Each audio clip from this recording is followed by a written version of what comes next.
दोस्तों, आज के क्राइम सफर में आपके साथ मैं हूं आपका दोस्त सौरभ मिश्र। एक छोटी सी गलती किस तरह आपके पूरे परिवार को तबाह कर सकती है। आज का केस हमें यही सिखाती है कि हमें हर छोटी बातों का पूरी तरह ख्याल रखना चाहिए, नहीं तो हम भी इसका शिकार हो सकते हैं। आइए शुरू करते हैं आज का यह केस। दोस्तों, यह केस है भारत के सबसे ज्यादा आबादी वाले राज्य उत्तर प्रदेश की, जहां बागपत का एक थाना लगता है, दोघट। और इसी दोघट थाना क्षेत्र में एक गांव बसता है जिसका नाम है गांगनौली। हर रोज की तरह गांगनौली के लोग अपने अपने काम में व्यस्त थे। 11 अक्टूबर 2025 की दोपहर थी। धूप की रोशनी में पूरा गांव जगमगा रहा था और 5 से 6 छोटे छोटे नाबालिग बच्चे हाथ में सिपारा लेकर मस्जिद की तरफ आ रहे थे मस्जिद की तरफ आ रहे थे। इन दोनों को मस्जिद के मौलाना इब्राहिम तालीम देते थे और उनकी गैर मौजूदगी में उनकी बेगम इसराना खातून बच्चों को पढ़ा दिया करती थी। मौलाना के परिवार में उनकी पत्नी इसराना, दो बेटियां सोफिया और सुमैया थीं, और यह पूरी फैमिली मस्जिद के ऊपर फ्लोर पर बने कमरे में रहते थे और सब लोग इस परिवार की बहुत इज्जत और एहतराम करते थे। मौलाना इब्राहिम के अच्छे और नेक दिल बर्ताव की वजह से माँ बाप बेफिक्र होकर अपने बच्चों को मदरसे में पढ़ने के लिए भेज देते थे। लेकिन आज मौलाना इब्राहिम मदरसे में नहीं थे और बच्चों को पढ़ाने का जिम्मा उनकी बेगम इसराना के कंधों पर था। इसलिए बच्चे भी सीधा उनके कमरे में ऊपर जाने की कोशिश करते हैं, लेकिन सीढ़ियों का रास्ता बंद था। यह देखकर बच्चे कई बार दरवाजा खटखटाते हैं, लेकिन ना तो कोई जवाब देता है और ना ही दरवाजा खोलने के लिए आता है। काफी देर तक खड़े रहने के बाद बच्चे दूसरे रास्ते से ऊपर जाने का फैसला करते हैं। दरअसल ऊपर मौलाना के कमरे तक पहुंचने के दो रास्ते थे, जिनमें पहला बंद था। इसलिए अब सब बच्चे दूसरे रास्ते की तरफ कदम बढ़ाते हैं और छत से होते हुए जैसे ही कमरे में दाखिल होते हैं, सामने का नजारा देखकर बच्चों की चीखें निकल जाती हैं और बच्चे इतने डर जाते हैं कि उनके मुंह से कोई लफ्ज ही नहीं निकलता, क्योंकि सामने जमीन पर उनकी टीचर इसराना बदहवास हालत में पड़ी हुई थी। शरीर पर कई गहरे जख्म थे, जिनसे खून का रिसाव हो रहा था। वहीं जब बच्चों की नजर पास में बिछी चारपाई पर गई तो उनका डर और ज्यादा बढ़ गया, क्योंकि चारपाई पर मौलाना इब्राहिम की बड़ी बेटी सोफिया भी बहुत ही बुरी हालत में बेसुध पड़ी हुई थी, जिसकी उम्र महज 5 साल थी। इसी के पास छोटी बेटी सुमैया की बॉडी भी थी, जिसकी उम्र सिर्फ 2 साल थी और उसे भी बड़ी बेरहमी से मारा गया था। एक साथ तीन तीन बॉडीज देखकर बच्चों की हालत खराब हो जाती है। उन्हें कुछ भी समझ नहीं आता और वह जल्दी से चीखना चिल्लाना शुरू कर देते हैं। लेकिन एक बच्ची जो थोड़ी समझदार और बड़ी थी, वो जल्दी से मेन दरवाजा खोलती है और सबको लेकर मस्जिद से बाहर निकल आती है। और फिर सब बच्चे खून खून चिल्लाना शुरू कर देते हैं। मस्जिद के आसपास के लोग जब बच्चों के चेहरे पर पसरा डर और जुबान पर खून का नाम सुनते हैं, तो उन्हें भी कुछ समझ नहीं आता और वो बच्चों को शांत कर उनसे इत्मीनान से पूरी बात बताने को कहते हैं। बच्चों का डर भी अब थोड़ा कम हो रहा था, इसीलिए वह हिम्मत रखकर पूरी बात बता देते हैं, जिसे सुनकर सबके होश उड़ जाते हैं और वहां मौजूद लोग जल्दी से मस्जिद के कमरे की तरफ भागते हैं, जहां का नजारा सच में दिल दहला देने वाला था। हर कोई हैरान था कि आखिर अल्लाह की इबादत वाली जगह पर कौन इतना खौफनाक काम अंजाम दे सकता है। क्या अब अल्लाह का घर भी सुरक्षित नहीं है? इस घटना का खुलासा करने के लिए मस्जिद का एक मेंबर माइक पर ऐलान करके सबको बताता है कि मुफ्ती इब्राहिम साहब की जो वाइफ है और दो बच्चियां हैं, उन्हें दिन दहाड़े किसी ने मस्जिद में घुसकर मार दिया है। यह ऐलान जब पूरे गांव में गूंजता है तो हड़कंप मच जाता है, क्योंकि मस्जिद में मुफ्ती के परिवार को ऐसे मारना यह वाकई में चौंका देने वाला था। इसलिए अब सब लोग घटना की जानकारी जुटाने के लिए मस्जिद की तरफ आना शुरू कर देते हैं, जबकि कुछ सोशल मीडिया पर पोस्ट शेयर कर इस घटना की जानकारी दूसरों तक पहुंचाते हैं और देखते ही देखते मामला तूल पकड़ने लगता है। गंगनौली से निकली यह खबर आसपास के गांव, जिलों और पूरे देश में आक्रोश की लहर ला देती है।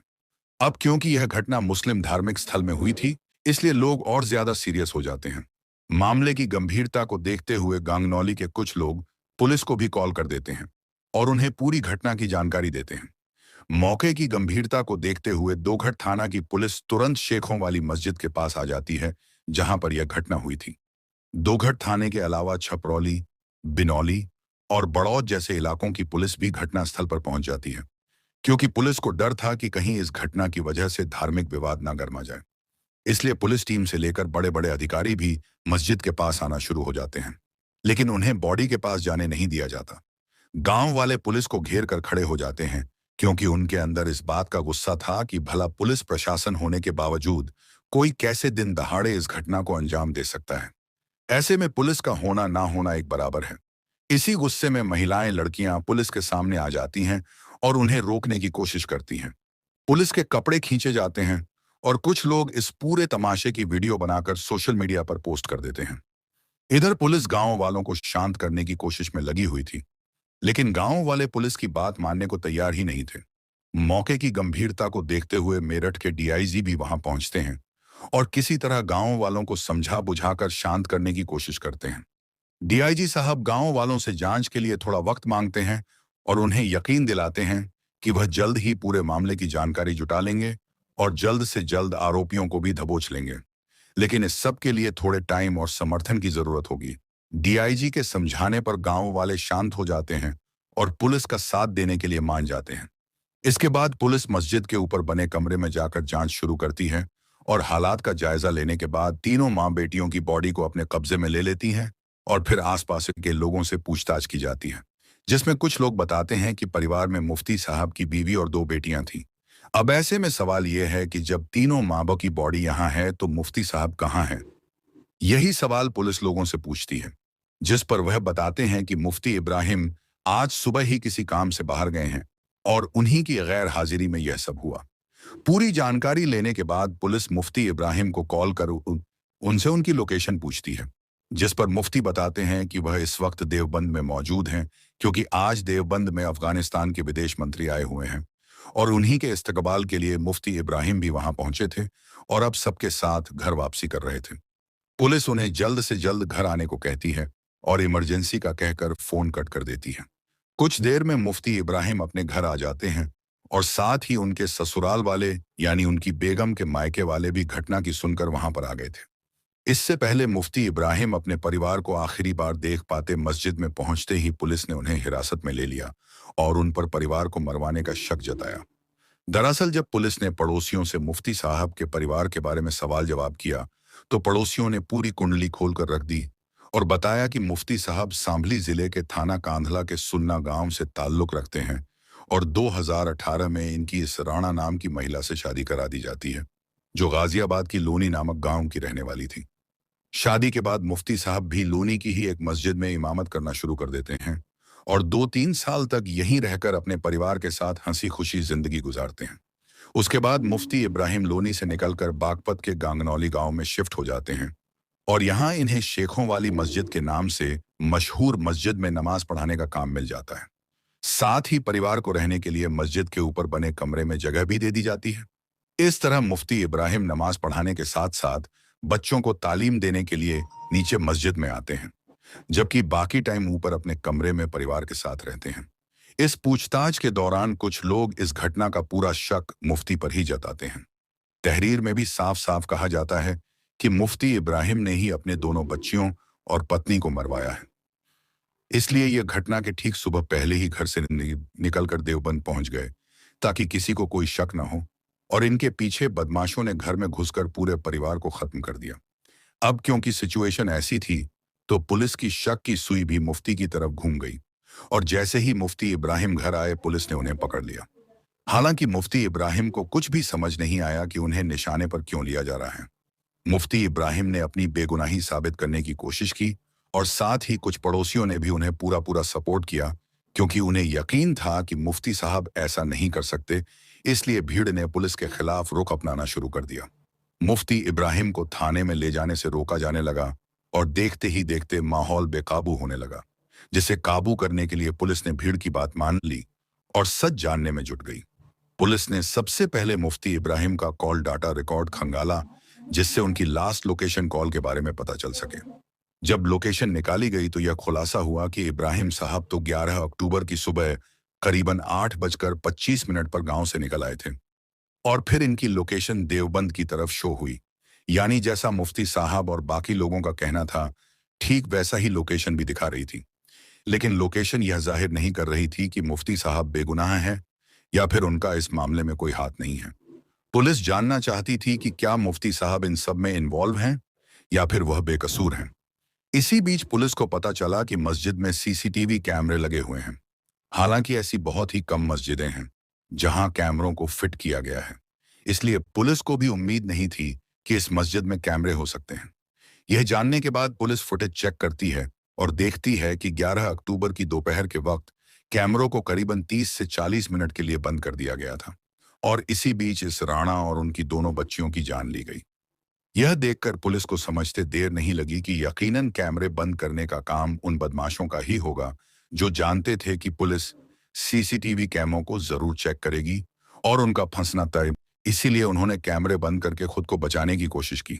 इस 30 मिनट की रिकॉर्डिंग के अलावा उससे पहले के फुटेज भी मौजूद थे, जिसे पुलिस ने बहुत ही बारीकी से जांचा और देखा कि घटना से ठीक पहले एक 16 साल का लड़का मस्जिद में आया था और लगभग 14 मिनट तक वह मस्जिद में रहा।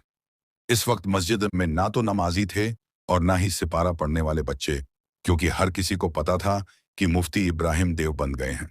इसलिए मौलाना साहब ने पहले ही सबसे अपने अपने घर पर नमाज पढ़ने को कहा था। तो फिर यह लड़का मस्जिद में क्यों आया? इस सवाल का जवाब जानने के लिए पुलिस फुटेज को और गहराई से देखती है और पता चलता है कि जिस वक्त यह लड़का मस्जिद में आया था उस वक्त 11:30 बज रहे थे। 14 मिनट रुकने के बाद यह लड़का मस्जिद से बाहर निकल जाता है और कुछ देर बाद फिर से मस्जिद में वापसी करता है और सीधा उस रूम की तरफ कदम बढ़ाता है जहां डीवीआर रखा हुआ था। यह कमरे में पहुंचते ही सीसीटीवी कैमरों की सप्लाई बंद कर देता है। इसके बाद क्या हुआ उसकी कोई फुटेज नहीं थी, लेकिन इतना तो तय था कि 16 साल के बच्चे ने घटना में कुछ ना कुछ तो रोल प्ले किया है।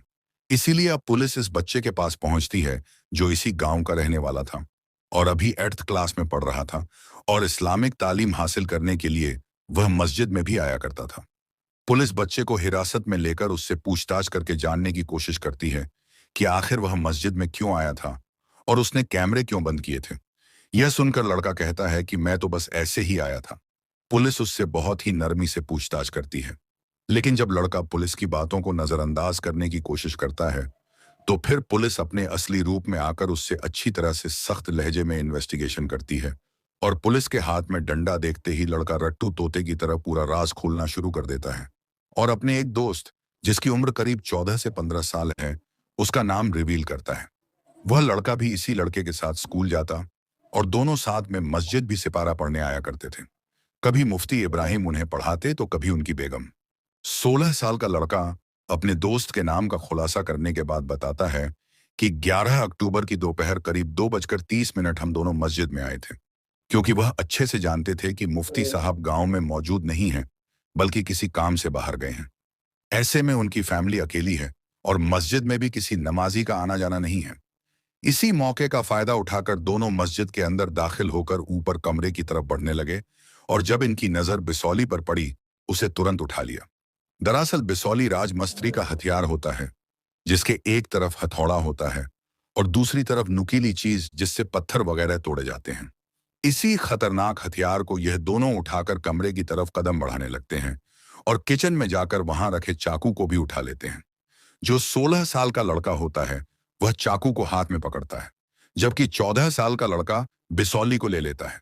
मुफ्ती साहब की बेगम इसराना जब दोनों को देखती है तो उन्हें कुछ अजीब नहीं लगता, क्योंकि अक्सर दोनों बच्चे पढ़ने के लिए आते रहते थे। दोनों लड़के मौका देखकर इसराना के चेहरे पर एक के बाद एक 3 वार करते हैं, जिससे इसराना वहीं जख्मी होकर जमीन पर गिर पड़ती है। यह देखकर दोनों उनके सर पर हमला करते हैं और 14 साल का लड़का उन पर 3 से 4 बार चाकू से वार करके उन्हें लहूलुहान कर देता है। जब पास में खड़ी दोनों बेटियां यह मंजर देखती हैं तो हैरान रह जाती हैं। छोटी बेटी तो 2 साल की थी, वह कुछ समझ नहीं पाती, लेकिन बड़ी बेटी जो 5 साल की थी वह चीखना चिल्लाना शुरू कर देती है, जिसकी आवाज सुनकर दोनों लड़कों का ध्यान उन बच्चियों की तरफ आकर्षित हो जाता है और वह जानते थे कि अगर दोनों बच्चियों को जिंदा छोड़ दिया तो वह फंस जाएंगे। इसलिए 16 साल का लड़का जल्दी से दोनों बच्चियों की तरफ बढ़ता है और बिसौली से उनके सर पर वार कर उनकी भी जान ले लेता है। नाबालिग बच्चों की यह हिम्मत किसी बड़े क्रिमिनल से कई गुना ज्यादा थी, जो एक एक करके जान लिए जा रहे थे। तीनों मां बेटियों को मारने के बाद दोनों छत के रास्ते से फरार हो जाते हैं और जाते वक्त बिसौली को सीढ़ी से नीचे फेंक देते हैं, जबकि चाकू को छत पर फेंक कर वहां से निकल जाते हैं। इतनी बड़ी घटना को अंजाम देने के बाद दोनों को कोई डर या घबराहट या फिर पुलिस का कोई खौफ नहीं था, क्योंकि उन्हें यकीन था कि कैमरे बंद करने के बाद पुलिस उन तक पहुंच नहीं पाए थे और वह आसानी से बच जाएंगे। लेकिन प्रीवियस फुटेज की वजह से उनका पूरा प्लान चौपट हो गया और पुलिस ने दोनों को पकड़ लिया। लेकिन एक सवाल अब भी बाकी था कि आखिर इन दोनों ने मुफ्ती के परिवार को क्यों मारा। तो इसका जवाब देते हुए लड़कों ने बताया कि अक्सर मुफ्ती साहेब और उनकी बेगम हमारे साथ मारपीट किया करती थी, क्योंकि बच्चों को सबक याद नहीं होता था और ना ही उनका पढ़ाई में मन लगता था। बेदिली से दोनों बच्चे अपने पेरेंट्स के कहने पर पढ़ने आया करते थे और दिया जाने वाला सबक, जिसे होमवर्क भी कह सकते हैं, वह ठीक से याद ना कर पाने के कारण उन्हें आए दिन मारपीट बर्दाश्त करनी पड़ती थी, जिससे लड़कों के मन में मुफ्ती इब्राहिम और उनकी वाइफ इसराना के खिलाफ नफरत पनपने लगी और उन्होंने फैसला कर लिया कि वह दोनों को रास्ते से हटाकर ही दम लेंगे। इसी बीच जब उन्हें पता चला कि 11 अक्टूबर को मुफ्ती इब्राहिम घर से कहीं दूर जा रहे हैं, तो उन्होंने इसी मौके का फायदा उठाया और मुफ्ती साहब की गैर मौजूदगी में उनके परिवार पर हमला कर दिया। लड़कों का कहना था कि उनका मकसद सिर्फ इसराना और मुफ्ती साहब को मारना था, लेकिन जुबान खोले जाने के डर से उन्हें दोनों बच्चियों को भी मारना पड़ा। यह सब सुनने के बाद ना सिर्फ पुलिस हक्का बक्का रह गई, बल्कि जिसने भी इसके बारे में सुना वह हैरान हो गया। पुलिस ने भी दोनों के खिलाफ चार्जशीट तैयार की और उन्हें सजा काटने के लिए बालगृह में छोड़ दिया गया, जबकि मुफ्ती साहब यह गांव छोड़कर अपने पैतृक गांव चले गए, क्योंकि उनका कहना था कि जब उनका परिवार ही नहीं रहा तो वह यहाँ पर रह के क्या करेंगे। इस तरह छोटी सी नफरत की आग में पूरा परिवार बर्बाद हो गया। दोस्तों, इस केस फाइल के बारे में आपका क्या कहना है? कमेंट सेक्शन में जरूर लिखें। वीडियो को लाइक और शेयर करके चैनल को सब्सक्राइब करें एंड बेल आइकॉन पर प्रेस करें, जिससे आने वाली वीडियोस मिस ना हो।